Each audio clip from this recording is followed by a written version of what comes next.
Hi, my name's Lisa Wallace and I'm a prep teacher here at West End State School. I'm here today with our transition coach, Rayleigh Randall. Hi. Today we're going to talk to you about fine motor skill development, including the demonstration of some fine motor activities that will aim to support your child when they begin school. But first, let's unpack some fine motor skills and why they are so important for your children on a daily basis. Motor skills describe the use of small muscles in the fingers and hands to manipulate, control, and use objects and tools as part of everyday activities. They enable children to perform in everyday tasks, such as engaging in play, thinking Lego construction, dressing dolls, building blocks, puzzles and threading, as well as self-care, such as opening lunchboxes and doing up buttons and tying shoelaces, and of course for learning, like holding a pencil and handwriting, drawing, turning the pages of books, and manipulating tools, including computers. There are a number of different components, or what we call small sets of skills, that make up our fine motor skills. These are in-hand manipulation, bilateral hand use, grasping, as well as hand and wrist strength and shoulder stability. To support you further, we're going to break down each component and provide you with some simple exercises and activities that can be completed with children that will target each of these areas. So let's begin with in-hand manipulation. In-hand manipulation is the ability to move and position objects in one hand without having to use the other hand.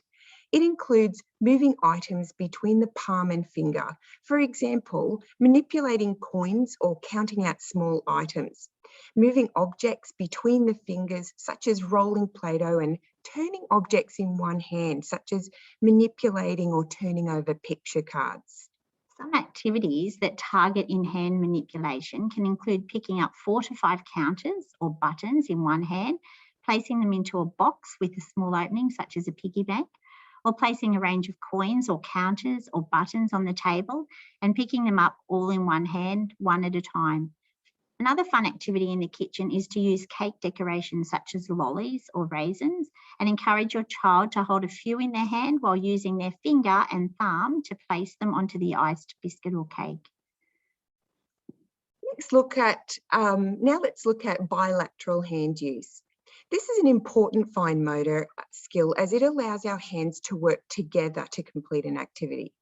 Common activities that require bilateral hand use include handwriting, as in holding the pencil to write in one hand and then using the other hand to steady the paper. Also, you can see it when children hold a lunchbox with one hand and open the lid with the other, as well as doing up buttons and zippers on their uniforms and clothing. Some activities that target bilateral hand use include threading beads or pasta onto a long piece of string, any other type of craft activity that involves colouring, cutting and gluing. Developing a strong and functional grasp is another key component of fine motor skill development. As children get older, they begin to master more complex and advanced grips, moving from their whole hand to pick up and move objects, or to a more precise pincer grip where the index finger is tip to tip with the thumb and can pick up small items with ease. In the classroom setting, teachers combine educational games with these activities, such as using threading to engage in the early numeracy development of patterning. Now we're going to have a look at the grasping skill.